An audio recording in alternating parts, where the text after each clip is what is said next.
마침내 부어주시는 복이라는 제목으로 우리가 읽은 성경 말씀을 통해 하나님의 말씀 깨닫기를 원합니다. 혹시 여러분 예전 주일학교에서 즐겨 불렀던 노래 왕왕왕왕 나는 왕자다, 그 찬송, 그 노래를 기억하고 계십니까? 2절은 0000 나는 공주다였습니다. 가사가 이렇습니다. 왕왕왕왕 나는 왕자다. 하나님 나라의 나는 왕자다. 내가 비록 어릴지라도 나는 왕 나는 왕 나는 왕자다. 내 앞을 막아서는 자 모두 다 물리치리라. 이 세상을 앞장서가는 나는 왕 나는 왕 나는 왕자다, 이거였습니다. 그 다음에 이제 여학생들이 0000 나는 공주다 이렇게 받아서 노래를 불렀죠. 여러분이 이 가사를 들으시면 어떤 느낌이 드시는지 새삼스럽게 어른인 여러분들께 여쭙고 싶습니다. 제가 이 노래가 정말 오랜만에 생각났습니다. 그리고 어떻게 주일학교에서 이런 노래를 불렀지 생각하면서 정말 깜짝 놀랐습니다. 첫째, 왕자, 공주라는 말은 철저히 권력을 의미하는 신분제가 전제되어 있는 용어잖아요. 왕의 아들, 왕의 딸이라는 신분이 주는 환상이 있습니다.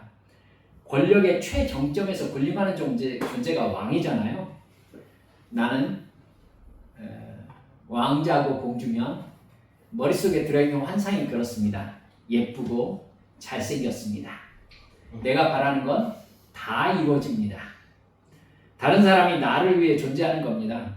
얼마나 황홀한 말입니까? 그래서 안데센 동화라든지 세계의 동화들, 꿈과 희망의 나라라고 말하는 디즈니의 이야기들은 모두 다 대부분 권력과 신분의 최정점인 왕과 왕자와 공주의 이야기들로 되어 있습니다.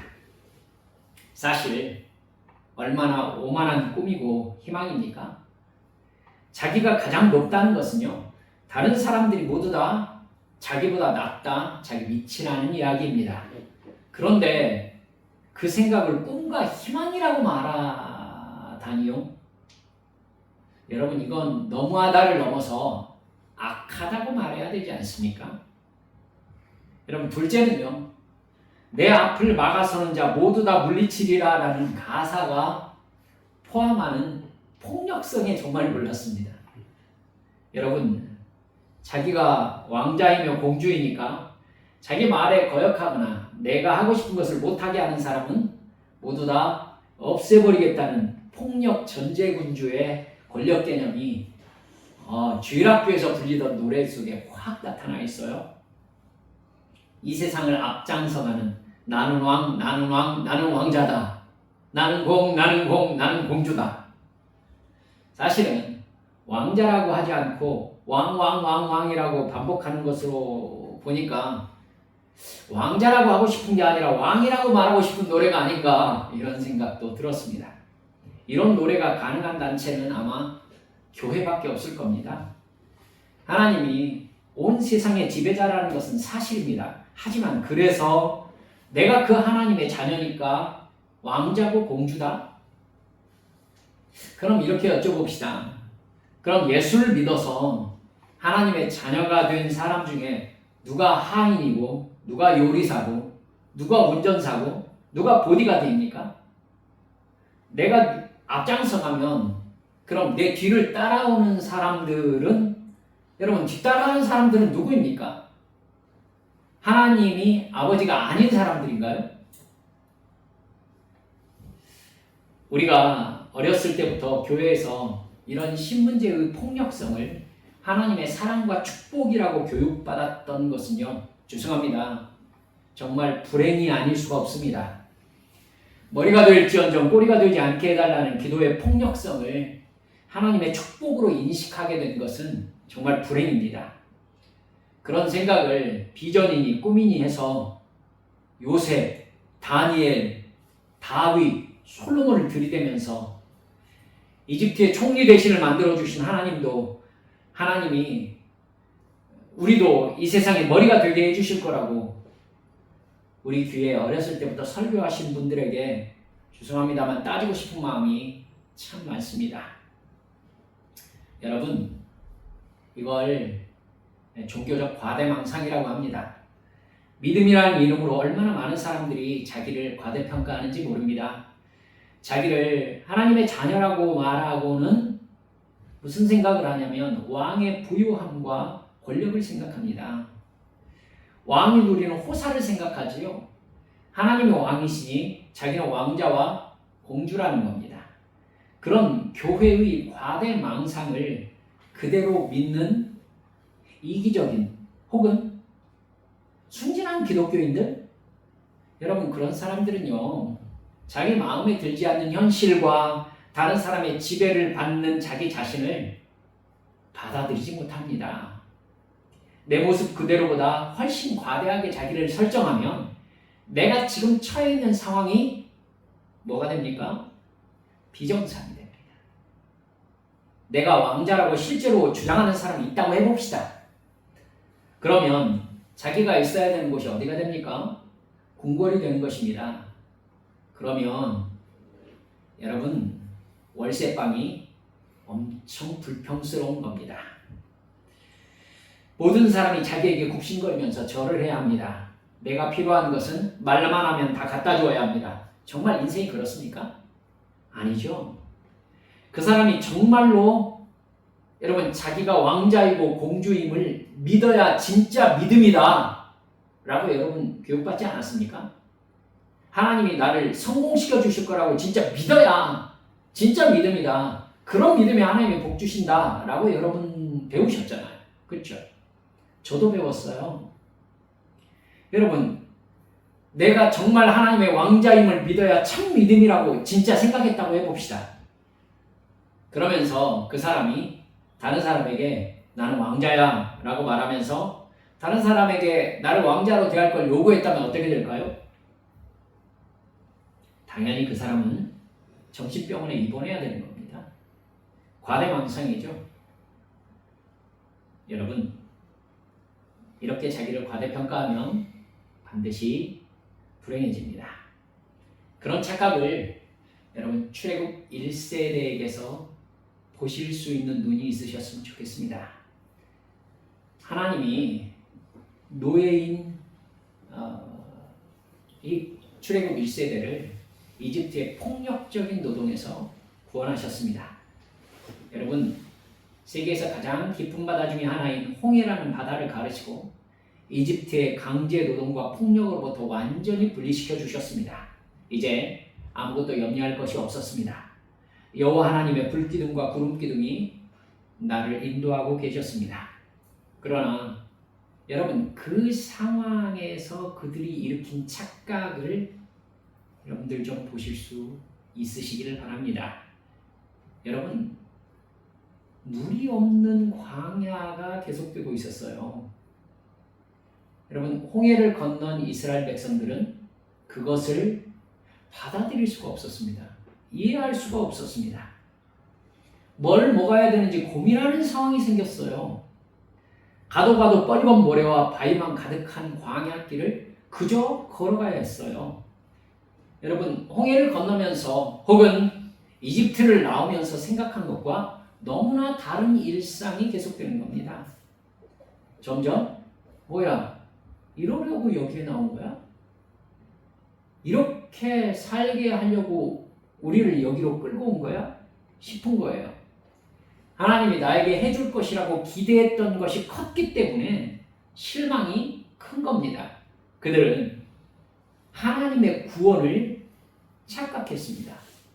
구원은요, 순종할 사람이 아무도 없는 왕이나 왕자가 되는 게 아니에요. 출애굽 1세대들의 구원은 이제부터 파라오가 아니라 하나님께 순종하는 사람이 되는 것이었습니다.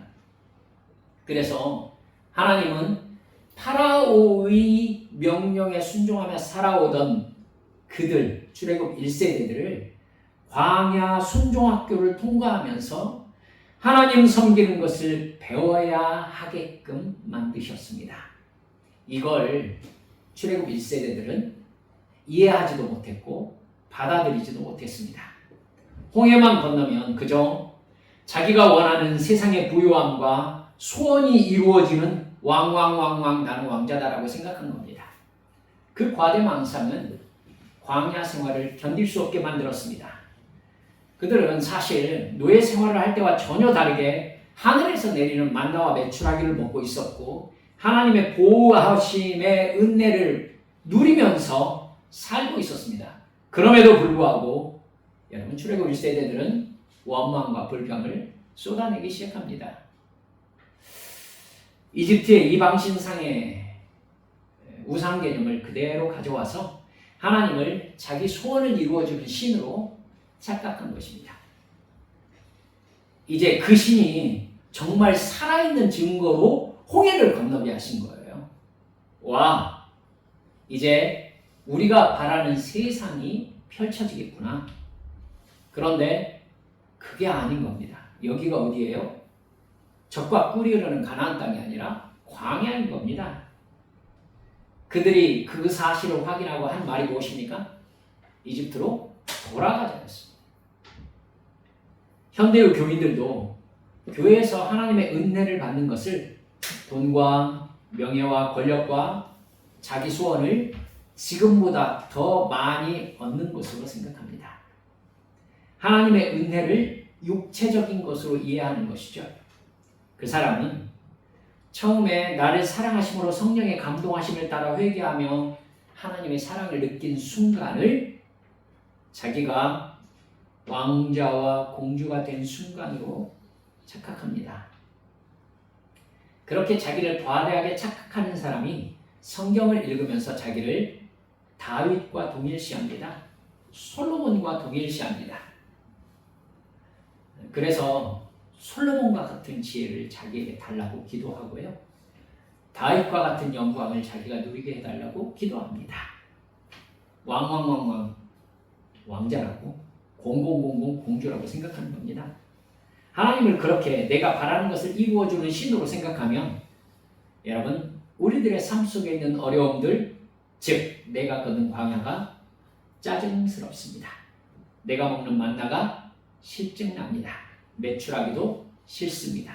생선과 오이와 참외와 부추와 마하와 마늘 여러분 이집트에서 먹은 것들이 먹고 싶습니다.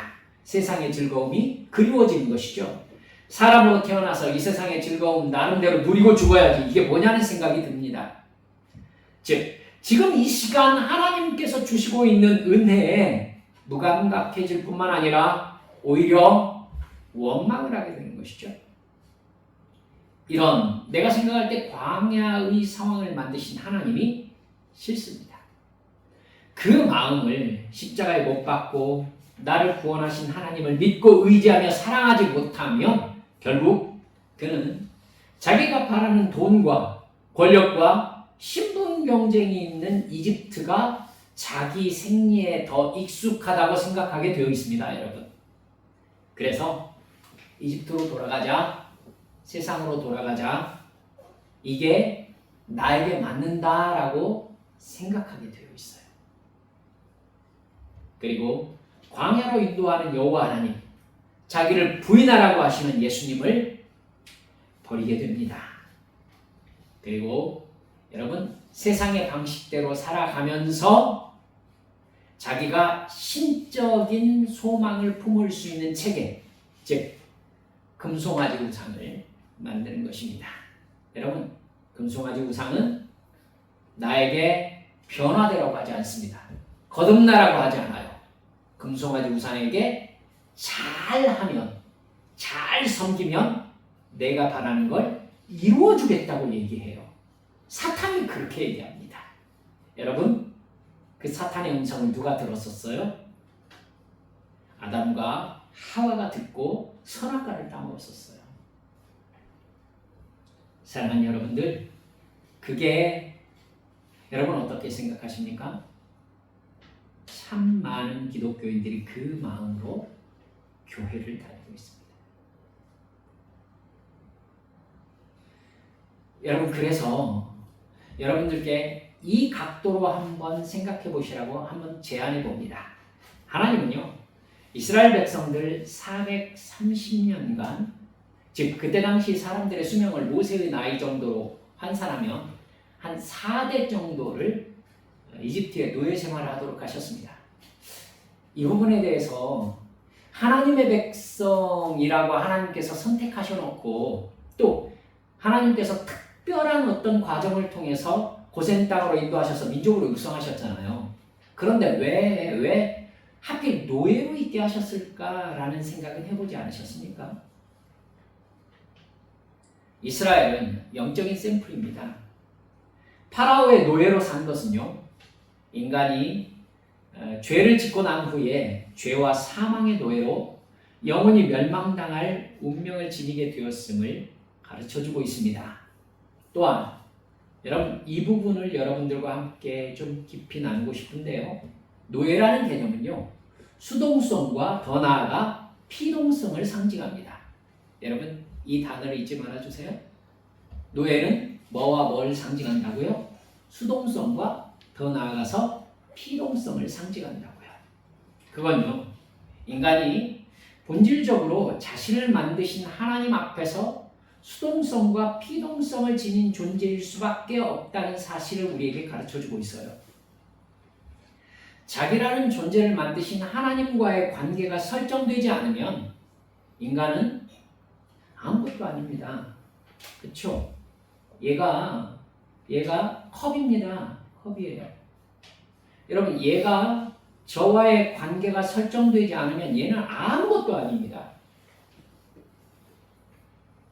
물을 담고 제가 얘에게서 물을 마시는 이 관계가 설정되지 않으면 이 컵은 아무런 존재 가치가 없어요. 그러니까 적어도 제가 이 컵을 사용하고 이 컵을 만들었다면 이 컵은 저에 대해서 절대적인 수동성과 피동성을 가지고 있습니다. 이해하시겠죠? 여러분, 사람이 그런 존재입니다. 그러나 사람은 그걸 부인하고 싶어서 선악과를 먹었습니다. 그래서 인간은 모두 하나님 섬기는 것을 거부합니다. 컵으로 만들어져 놓고 자기 안에 물을 담아서 주인의 입으로 가져가는 것을 거부하는 겁니다. 여러분, 그런 인간은 자기 스스로 권력을, 돈을 가져서 하나님과의 관계성에서 규정되는 인간 존재의 수동성과 피동성을 극복하려고 합니다. 여러분, 이러니까 여러분 본질적인 갈등을 지닐 수밖에 없는데요. 생각하시면서 사셔야 돼요. 돈과 권력은 필연적으로 하나님의 통제를 벗어나는 수단으로 작용합니다. 하나님과의 관계에서 수동성과 피동성을 벗어나는 도구로서 돈과 권력이 작용하는 거예요. 인간은 끊임없이 그걸 추구하게 되어 있고요. 하나님은 그것이 하나님의 소유인 것을 정확하게 인식하지 못한다면 그의 영혼을 구원하기 위해서 그것을 인간에게서 빼내십니다. 그게 하나님과의 수동성과 피동성을 극복하게 하는 도구로 작용하다가 결국 그는 돈과 권력을 의지한 채 지옥에 가게 되기 때문입니다. 궁극적으로 자신을 신적 위치로 높여서 섬김을 받으면서 다른 사람을 자기가 규정한 수동성과 피동성 속에 살아가게 하고 싶어하는 것이 사람의 마음이에요. 뭐가 되고자 하는 마음입니까? 하나님이 되고자 하는 마음이지요. 내가 돈과 권력을 가져서 다른 사람을 나를 의지하는 수동성과 피동성을 가진 존재로 만들고 싶은 겁니다. 자기가 본래 그렇게 만들어진 존재이기 때문에 그걸 극복하려고 선악과를 먹고 돈과 권력을 추구해서 하나님으로부터 벗어나려고 했잖아요. 그래 놓고 자기는 하나님이 되어서 다른 사람을 수동성과 피동성 속에 가두려고 하는 것. 인간의 권력 의지입니다. 지배욕이죠. 그러나 여러분, 이 인간의 궁극적인 지배 욕구를 완전히 멸절시키는 시스템이 있습니다. 무엇입니까? 죽음입니다. 인간은 그 어느 누구든지 죽음 앞에서 자신은 사실 본질적으로 수동적 존재이고 피동적 존재임을 인식할 수밖에 없습니다. 아무리 돈과 권력을 많이 가졌어도 한때 가장 세상에서 많은 기업 가치를 가지고 있었던 애플 사장도 여러분 췌장암으로 세상을 떠났습니다. 그가 가진 그 수많은 돈은 그의 췌장암 앞에서 아무런 역할도 하지 못했습니다. 여러분 죽음은 인간의 수동성과 피동성을 완벽하게 되돌려 놓는 강력한 장치입니다. 예수를 믿지 않아도 인간은 누구든지 죽음의 권력 앞에서 무기력합니다. 그런데 그 죽음의 주관자, 나아가 삶의 주관자가 누구입니까? 하나님이십니다. 인간은 자기 스스로 존재 규정을 하고 자기 스스로 원하는 삶을 살 수 있는 존재가 본래부터 아닙니다. 만든 존재가 있는데 어떻게 스스로 원하는 삶을 살 수 있습니까? 그걸 정확하게 알 수 있게 하는 시스템이 무엇이었습니까? 노예 생활이었던 겁니다. 여러분, 그걸 좀 깊이 이해하셨으면 좋겠습니다. 노예는 자기 스스로의 삶이 없는 시뿐입니다. 그것이 하나님으로부터 창조된 본래적인 인간의 삶입니다. 하지만 죄를 짓기 전에는요, 그것을 전혀 불편해하지 않았어요. 말씀드렸지만 물을 불편해하는 물고기는 없습니다. 그렇죠? 물을 불편해하는 물고기는 없어요. 물이 물 바깥을 사무해서 물 바깥으로 나오는 순간 어떻게 됩니까? 죽어요. 그런데 아담과 하와는 선악과를 따먹고 물 바깥을 사모했던 물고기였던 겁니다. 여러분, 맨 처음에 하나님께서 만드셔서 하나님에 의해서 존재 규정이 된 인간은 하나님과의 관계에서 전혀 불편함을 느끼지 않았어요. 오히려 하나님과의 관계성으로 자기 자신이 규정되는 것에서 안정감과 행복과 진정한 자유를 누렸어요. 물고기가 물속에 있을 때 진정으로 자유롭듯이. 그러나 하나님을 거역하고 자기를 자기가 규정하고 자기 스스로의 삶을 누리고자 선악과를 따먹고 난 후에 인간은 정말로 죄와 사망의 노예가 되고 말았습니다. 죽은 존재가 되고 말았던 것이죠. 사탄은 하나님의 보배로운 창조물인 인간을 죄짓게 만들어서 하나님을 대적하게 함으로 자기의 노예로 만들었습니다. 죄를 짓지 않을 수 없었고 죽지 않을 수 없었습니다. 그러기에 하나님은 하나님과의 본래적인 관계와 자유, 사탄과 죄와 사망과 맺게 된 폭력적인 종속관계를 인식하게 하기 위해서 이스라엘이 노예 생활을 하게 한 것입니다. 하나님은 그런 자기 백성을 진정으로 자유롭게 하시려고 하나님과 사랑의 관계를 맺게 하시려고 이집트를 10가지 재앙으로 치시고 이스라엘을 구원해내십니다. 홍해를 가르치고 이집트로부터 이스라엘을 완전히 분리시키십니다. 무슨 의미입니까? 이제 너희들에게 강제 노동을 시키는 파라오는 없다. 이제 너희들은 이집트의 노예가 아니다. 너희들의 복종을 강요하는 폭력도 없다. 너희들은 온전히 하나님만 바라보면 된다. 하나님께서 너희의 삶을 책임지실 것이다. 너희들의 먹을 것과 입을 것과 마실 것을 하나님이 책임지신다. 너희들이 할 일은 하나님을 믿고 의지하며 순종하는 것이다. 이제 너희들의 복종 대상은 파라오가 아니라 하나님이다. 너희들이 하나님의 말씀에 순종하면 너희들은 하나님의 백성으로 대우받게 될 것이다. 이제부터 나는 너희들의 노예 근성을 드러낼 것이고 그걸 제거해 감으로 너희들을 하나님의 백성으로 변화되게 할 것이다.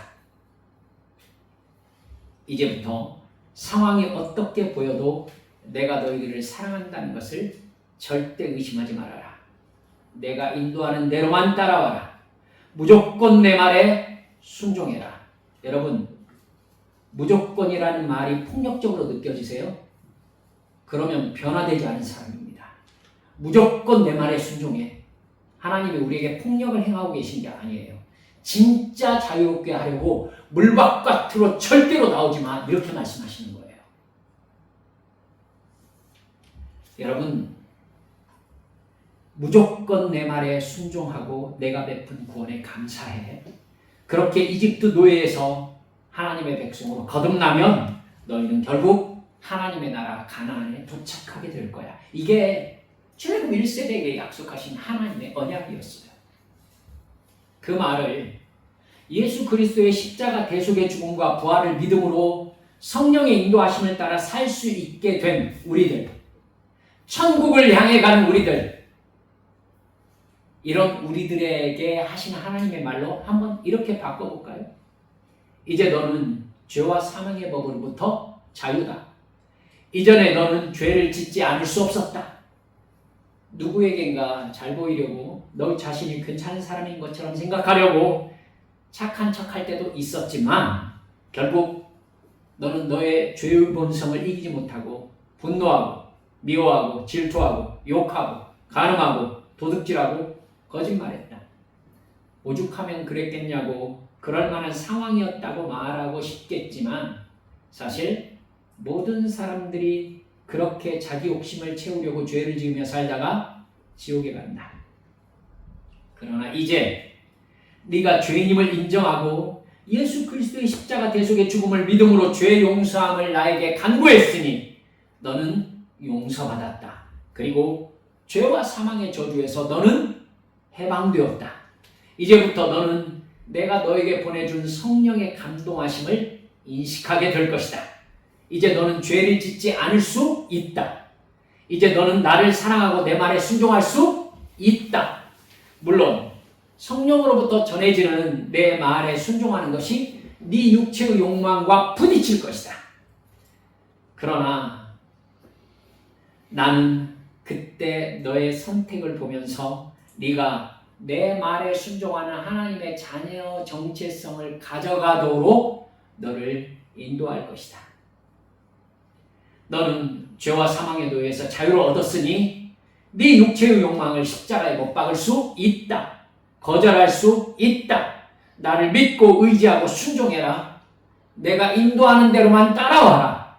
어떤 상황에서도 내가 너에게 베푼 구원의 은혜에 감사해라. 그러면 너는 나의 자녀로서 나와 사랑의 관계 안에 살면서 결국 천국에 도달하게 될 것이다. 사랑하는 여러분들이요, 양에게 목자의 인도는 절대성을 가지고 있습니다. 양에게 목자가 너는 나만 따라와야 돼 라고 얘기하는 건 폭력이 아니에요. 양을 보호하고 사랑하는 목자의 말이에요. 그렇죠? 하나님께서 이스라엘 백성들에게 혹은 우리에게 하시는 말씀 모두 다 하나님께서 우리를 지극히 사랑하시기 때문에 하시는 말씀이지요. 그런데 사탄은 끊임없이 우리 곁에서 그 말씀을 뭘로 인식하게? 폭력으로 인식하게 합니다. 하나님은 하나님 마음대로라고. 선악과를 왜 만들어가지고 그걸 따먹게 만드냐고. 여러분, 그 말씀이 바로 오늘 본문 말씀입니다. 14절 하반절에서부터 16절 전반절까지를 제가 한번 읽어드리죠. 여호와는 너를 애굽 땅 종되었던 집에서 이끌어내시고 너를 인도하여 그 광대하고 위험한 광야 곧 불뱀과 전갈이 있고 물이 없는 간주한 땅을 지나가게 하셨다. 여러분, 왜 광야로 가셨을까요? 저는 모세를 생각하면 이런 생각을 한 적이 있습니다. 여러분, 가나안 땅과 이집트 땅이 어디가 더 비옥합니까? 사실은요, 이집트 땅이 더 비옥합니다. 이집트의 고센 땅은요, 나일강 삼각조 안에 있어요. 그래서요, 거기야말로 정말 젖과 꿀이 흐르는 땅입니다. 지금의 팔레스타인, 가나안 땅은요, 요단강을 중심으로 해가지고 물줄기가 닿는 곳은 물론 비옥해요. 하지만 그 바깥은 아주 황막한 광야가 펼쳐져 있는 땅입니다. 사랑하는 여러분들이요,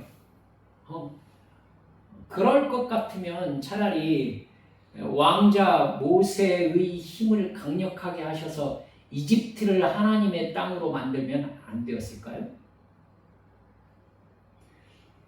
모세는요, 어쩌면 자기가 히브리인으로서 이집트의 왕자가 된 것을 하나님의 뜻을 여기에서 펼치게 하신 것일지도 모른다라고 판단했다면 이집트를 이스라엘의 땅으로 만드는 것 역시 가능하다고 생각하지 않았을까라는 상상을 해본 적이 있습니다. 여러분, 이집트는 파라오의 혈통이 쭉 한 혈통으로 이루어진 나라가 아닙니다. 왕조가 여러 번 바뀌었죠. 여러분, 람세스 왕은 이집트의 파랑조에 속해 있습니다. 그러니까 왕권이 여러 번 바뀌었어요. 그리고 해양 민족에 의해서 침입을 받아가지고 파라오가 또 바뀌고 그랬어요. 여러분, 그렇기 때문에 모세가 파라오가 되는 것 불가능한 얘기가 아니에요. 사랑하는 여러분들, 왜 광야로 하나님께서 인도하셨냐는 것입니다. 근데 하나님께서 오늘 본문에서 그렇게 말씀하시잖아요. 물이 없는 간조한 땅을 내가 지나가게 했다. 너를 위하여 단단한 반석에서 물을 내게 했다. 네 조상들도 알지 못하던 만나를 광야에서 내게 먹이셨다. 여러분, 말 가운데요, 하나님께서 이스라엘 백성을 지극히 사랑하는 조치와, 근데 그런 조치가 필요 없는 상황으로 애초부터 갔었으면 너무 편하잖아. 이게 막 섞여 있어요. 섞여 있어요. 그러니까 너희가 광야에서 존재하는 것 자체가 하나님의 은혜였다는 말씀이거든요. 그러나 하나님께서 이끄시는 은혜 안에는 너희들이 고통스럽게 느낄 만한 요소들도 있었다라고 말씀하고 계세요. 이게 섞여 있어요. 위험한 광야, 불뱀과 전갈, 때로 물이 없는 상황도 경험하게 하셨다는 것이죠. 왜? 너희들이 그 어렵고 힘든 시험의 상황에서 이집트의 노예가 아니라 하나님의 백성이라는 자기 정체성을 지키는지 보고 싶으셨다는 겁니다. 너희들이 내 백성으로 변화되었는지 확인하고 싶으셨다는 것입니다. 하나님을 믿고 의지하며 하나님을 사랑하는지 알고 싶으셨다는 겁니다. 자기 만족과 자기 과대평가에 빠졌다가 현실을 바라보면서 이게 뭐냐고, 이러려고 여기 데리고 왔느냐고, 이럴 것 같으면 차라리 이집트로 돌아가자고 하는지 알고 싶으셨다는 것입니다. 그렇게 하나님만을 믿고 의지하는 시험을 통과하고 그렇게 훈련된 다음에 16절 하반절에서 하나님이 끝내 어떻게 하시려고 그렇게 하셨다고요? 마침내 내게 복을 주려 하시니라. 여러분, 꼭 기억합시다.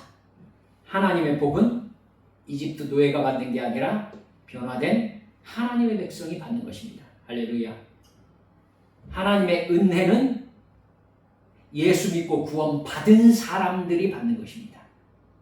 내가 죄인임을 고백하고 성령 충만 받아서 천국을 향해 걸어가는 하나님의 백성이 받는 게 하나님의 은혜입니다. 변화되지 않은 사람들이 받는 건 하나님의 은혜가 아닙니다, 여러분. 아니에요. 이집트 노예는 하나님의 축복을 받을 수 없습니다. 그들이 누리는 것은 하나님의 은혜가 아니에요. 아니에요. 저는 이 부분을 생각하면서 언제나 예수님을 유혹하던 사탄의 음성을 생각합니다. 나에게 절해라. 그러면 내가 이 세상의 모든 소유와 권력을 너에게 주리라. 이건 내가 받은 것이므로 내가 원하는 자에게 줄 자유가 나에게 있다. 여러분, 예수 믿어서 복 받는 것이 돈이고 권력이면요, 트럼프가 가장 많은 복을 받은 사람이 되는 것이고 푸틴이 가장 큰 은혜를 받은 사람이 되는 것이고요.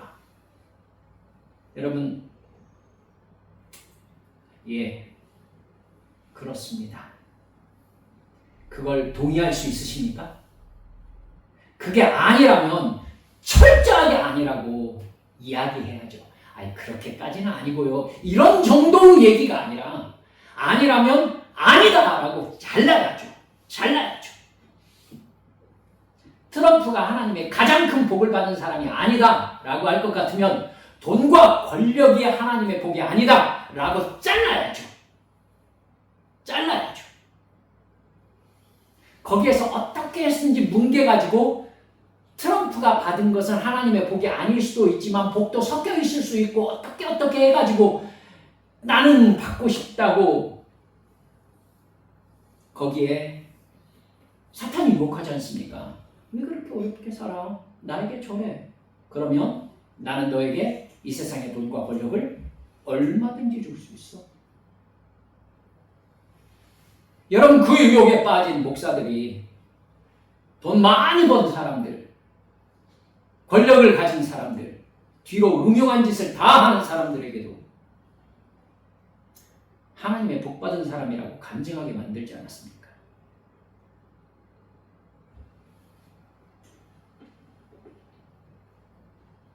사랑하는 여러분들, 다시 명심하십시다. 하나님의 복은 이집트의 노예가 받는 게 아니라 하나님의 백성이 받는 것입니다. 그래서 하나님께서는 이스라엘 백성들에게 복을 주시려고 어떻게 해서든지 그들을 하나님의 백성으로 변화시키고자 하셨습니다. 하나님이 이렇게 좋으신 하나님이시다는 것을 보여주고 싶으셨던 거지요. 아, 이것을 주고 싶으셔서 그렇게 고통을 주시면서 오직 하나님만 바라보게 하셨구나. 아, 이걸 누리게 하시려고 내가 의지하던 세상 것을 제거하셨구나. 아, 이런 하나님의 풍성하심과 사랑과 행복을 누리게 하시려고 덧없는 세상 재미와 세상 쾌락을 버리게 하신 것이구나. 그것도 모르고 나는 얼마나 그걸 놓지 않으려고 아등바등 발버둥을 쳤던가. 한번 태어난 인생 이것도 해보고 저것도 해보고 누려봐야 되지 않겠느냐면서 육신의 욕망을 따라가는 나를 바라보시면서 하나님께서 얼마나 한숨이 나오셨을까. 이게 우리의 고백이 되게 하고 싶으셨던 겁니다. 하나님께서. 여러분, 돈도 하나님의 것이고 권력도 하나님의 것입니다. 그렇기 때문에 우리가 하나님의 것이 되면 여러분, 하나님의 것인 돈과 권력으로 하나님의 일을 하시는 것입니다. 그 일에 쓰임받을 때 우리가 돈과 권력에 매달려 있을 때의 나와 완전히 바뀐 나로서 하나님께 붙잡히게 되는 것입니다. 여러분, 저는 돈과 권력이 쓸모없다라고 얘기하고 있는 게 아니에요. 그것이 하나님의 것임을 정말로 인정하고 내가 주께 붙잡히면 하나님의 사명자로서 하나님이 나를 통하여 그것을 사용하시는 도구로 작용한다는 이야기를 드리고 있는 것입니다. 그러니까 우리가 바라봐야 될 것은 여러분, 양이 푸른 초장 얼마나 가고 싶고 그걸 얼마나 먹고 싶어요. 하지만 양이 바라봐야 될 것은 푸른 초장이에요. 뭐예요? 목자예요. 목자만 바라보면 목자가 다 알아서 합니다. 그렇죠? 우리가 하나님만 바라보면 우리를 왜 이 자리에 두셨는지를 아시는 하나님께서 하나님의 일을 나를 통해 하시는 겁니다. 여러분, 맨몸으로 해요? 맨몸으로 할 수도 있겠죠. 하지만 하나님께서 필요한 것 주시면서 하시는 겁니다. 하게 하시는 거죠. 말씀을 맺습니다. 이렇게 고백합시다. 하나님, 나는 왕자도 공주도 아닙니다. 그걸 바라지도 않습니다. 이 세상의 죄악과 사망의 법에서 나를 해방하시고 참 자유를 누리게 하시려고 육체의 욕망을 십자가에 못 박으라고 하셨는데 저는 얼마나 그렇게는 못 산다고 짜증과 원망과 불평을 쏟아냈는지 모릅니다. 주님, 이제 그리스도 예수의 사람들은 육체와 함께 정욕과 탐심을 십자가에 못 박았다고 말씀하신 갈라디아서 5장 24절 말씀처럼 내 옛사람의 욕망을 죽여버리고 십자가에 못 박아버리고 오직 예수님을 사랑하며 그 안에서 참 자유를 누리며 살겠습니다. 그런 회개의 삶에 하나님께서 하늘의 기쁨을 채워주시고 우리 안에 참된 평안과 자유와 풍요로움을 누리게 하시면서 우리를 통해 이루시고자 하는 일을 이루어 가시며 우리에게 필요한 것을 채워 가신다는 사실을 믿고 우리 주님만 따라가시는 여러분 되시기를 주님의 이름으로 축원합니다. 우리 함께 기도합시다. 아직도 이집트의 노예인 것처럼 돈과 권력의 노예로 살아가는 사람이 얼마나 많은지 모릅니다. 여러분, 그것들이 극단적으로 없을 때 당하는 고통들 있지요. 하지만 그게 얼마나 덧없는 것인지 알게 하시기 위해서 주님께서 우리 삶에서 그걸 극단적으로 제거하실 때도 있으시더라고요. 그때 우리는 뭘 배웁니까? 하나님만 바라보는 걸 배웁니다. 여러분, 하나님께서 이스라엘 백성들에게 물도 제거하시고 먹을 것도 제거하시는, 여러분 극단적인 상황에 왜 놓이게 하세요? 하나님만 바라보게 하시려고 그러는 거예요. 여러분, 그 사실을 알면서도 우리는 여전히 세상을 바라보면서 마치 에스겔 얘기를 할 것 같으면 가늠하는 사람들처럼 믿음 생활이라고 교회 다니고 있는지 저 자신을 바라보면서도 참 많이 후회하며 회개했음을 고백합니다. 여러분, 이 시간 주님 앞에 기도하시면서 주여, 정말 주님만 바라보게 해주세요. 정말로 우리 주님을 따라가는 양이 되게 해주세요. 주님께서 물 가운데 자유롭게 하셨던 물고기로 살라고 하셨으면 그 자유를 진짜 자유로 인식하게 해주세요. 주여, 저에게 그런 영적인 지혜 허락해 주시라고 주님 앞에 함께 동성을 기도하시겠습니다.